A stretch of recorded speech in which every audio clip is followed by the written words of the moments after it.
Hello everyone, Other Helmet Guy here, and today we're diving into Wolverine's new footage, gameplay details, and what fans are saying so far. If you're enjoying this content, don't forget to like, follow, and subscribe. Now let's get into it. So with everything going on with the Wolverine game, the backlash on Twitter over the new footage, whether it's how the characters move, the combat, the character models, or the cutscenes, it's gotten to the point where the developers are having to speak out about the hate they're receiving. And look, I'll say this, Twitter is one of the most toxic, agenda-driven platforms out there. It thrives on drama because drama gets engagement, and engagement gets profit. But at the same time, I get why people are criticizing it. Some of the points being raised are legitimate. The problem is that a lot of that legitimate criticism is now just getting lumped in and labeled as toxic negativity, when really, people are just pointing out real issues. And you have to think about it from a value standpoint too. This game is $70, some editions even pushing $80. When you're paying that much, people are going to have stronger opinions on whether they're actually getting their money's worth. And a lot of the time, visuals alone don't cut it. If the gameplay and mechanics don't hold up, that's a real problem, not just people being negative for the sake of it. And on the flip side, you've got toxic positivity. People who downplay every issue and make excuses instead of pushing for the game to actually improve. That's honestly just as common online. For me, I just go off what I see with my own eyes. If it deserves criticism, it deserves criticism. If it doesn't, it doesn't. I form my own opinion on the game. I don't let myself get blinded by realistic visuals or hype. Now let's talk about Sabretooth.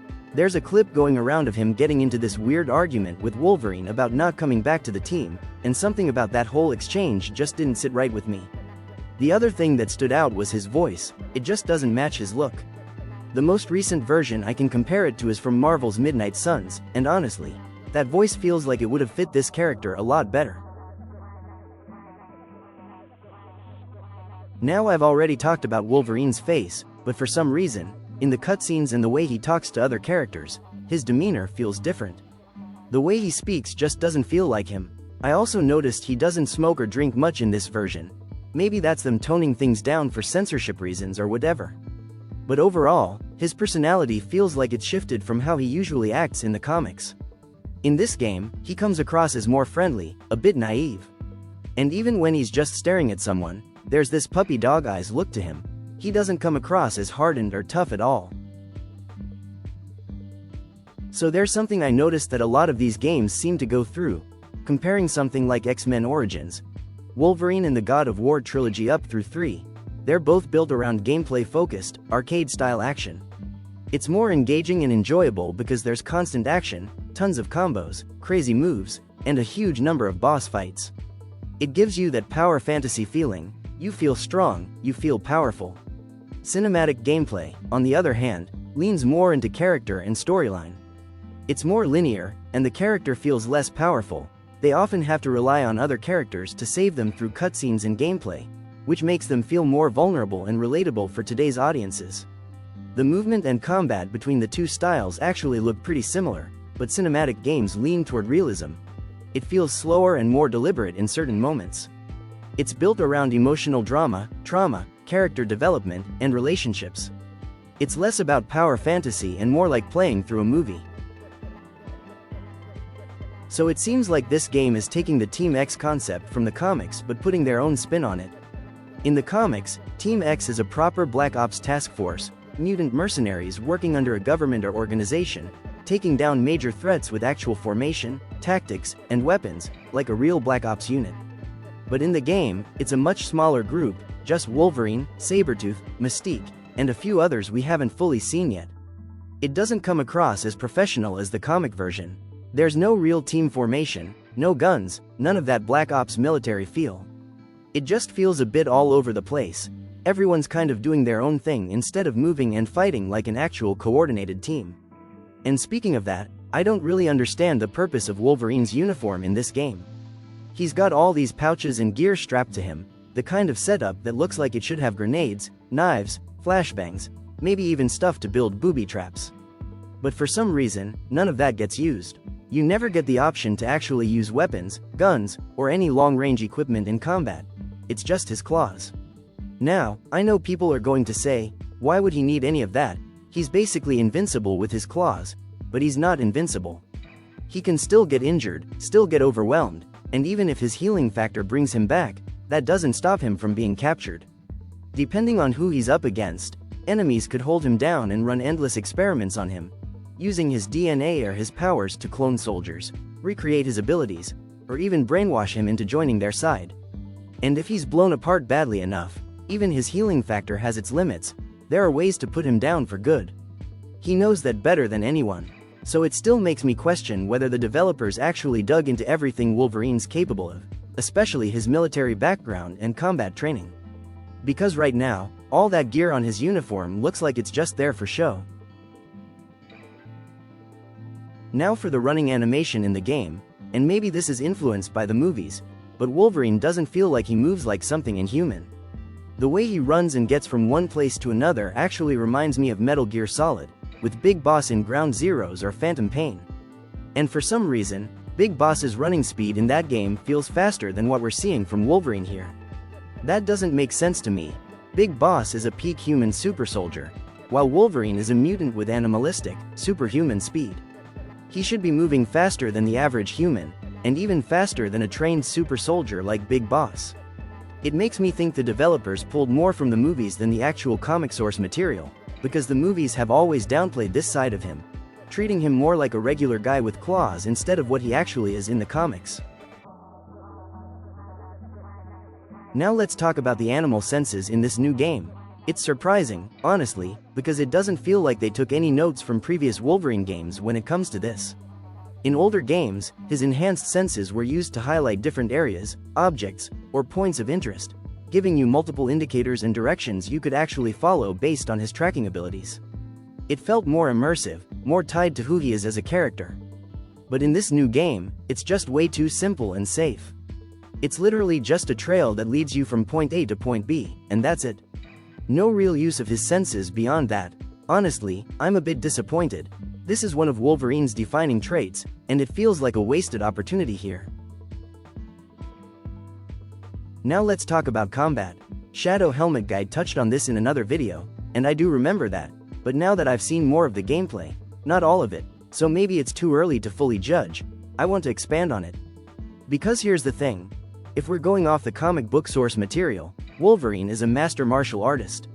He's trained in dozens of styles over decades: Krav Maga, Savate, Jiu-Jitsu, Kendo, weapon mastery with guns, blades, and explosives, along with deep knowledge of pressure points and how to use them in combat.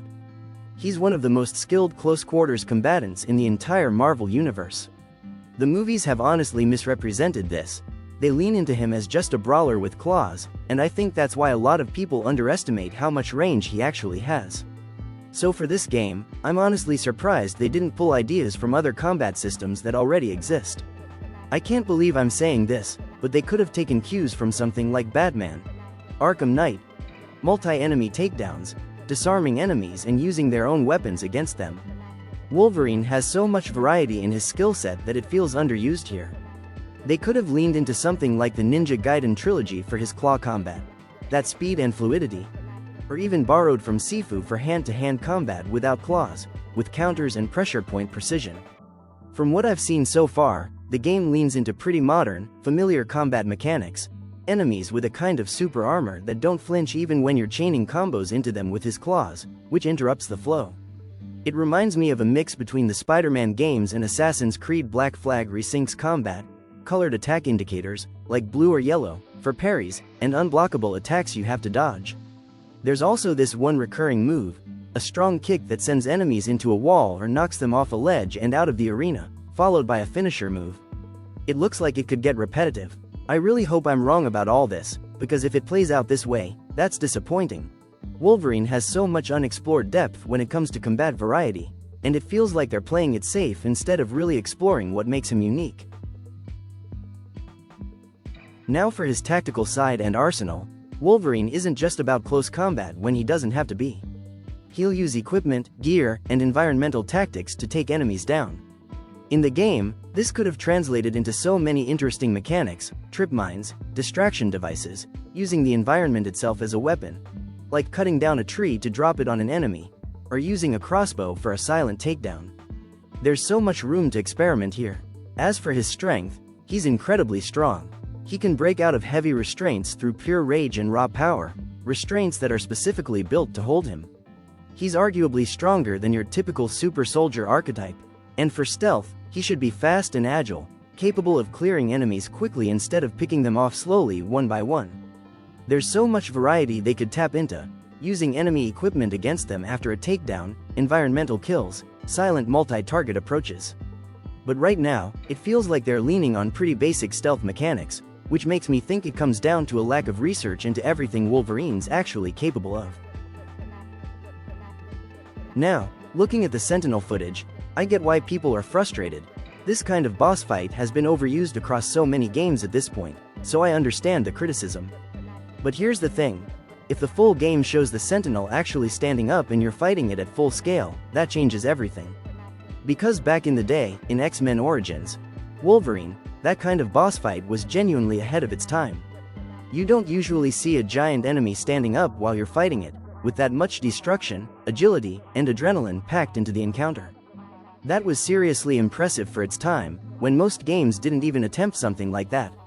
Now, some people are going to downplay it and say, you're just attacking the toes, it's no different from attacking the arm in the new game, but there's a real difference. When the Sentinel's standing, you've got a huge amount of space to move around in, and the fight feels completely different from the usual formula where you're stuck fighting something in one confined spot. You actually feel the scale of this giant machine towering over you. And honestly, if they take it further, if you could literally climb onto the Sentinel and attack it from above, kind of like Shadow of the Colossus, that would be incredible. That's the kind of scale and creativity this fight has the potential for. Now for Wolverine's story possibilities. I've heard this from Shadow Helmet Guy too, and it holds up. He's an incredibly flexible character. A lot of the time he's not even tied to the X-Men.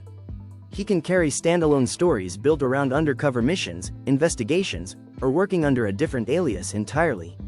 There's so much you could do with him because he's been part of so many different teams over the years. The X-Men, the Avengers, even the Fantastic Four at one point. He's actually the first Marvel character to be part of all three. But it's not just about mutants. Because of his travels and his history, military background, government connections, decades of experience moving through the world, he's crossed paths with all kinds of people, mutant and human alike. He's built relationships and made connections other characters simply haven't had the chance to. That gives him insight and access that most heroes don't have. So there's a real argument for using him in solo storylines. There's just so much material to pull from. So yeah, there's a lot of potential here if they really lean into the full complexity of who Wolverine is and everything he's capable of. Would that take more time to develop? Probably. And from what I've seen so far, it doesn't look like that's the direction they're taking, but who knows, we'll have to wait and see. And I'll say this again, realistic visuals alone don't cut it, especially when this game is going to cost you close to $70, maybe $80 depending on the edition. If you're paying that much, you should expect a lot of features and depth to back it up, not just a good-looking game. Anyway, let me know what you think in the comments down below. And once again, thanks for watching.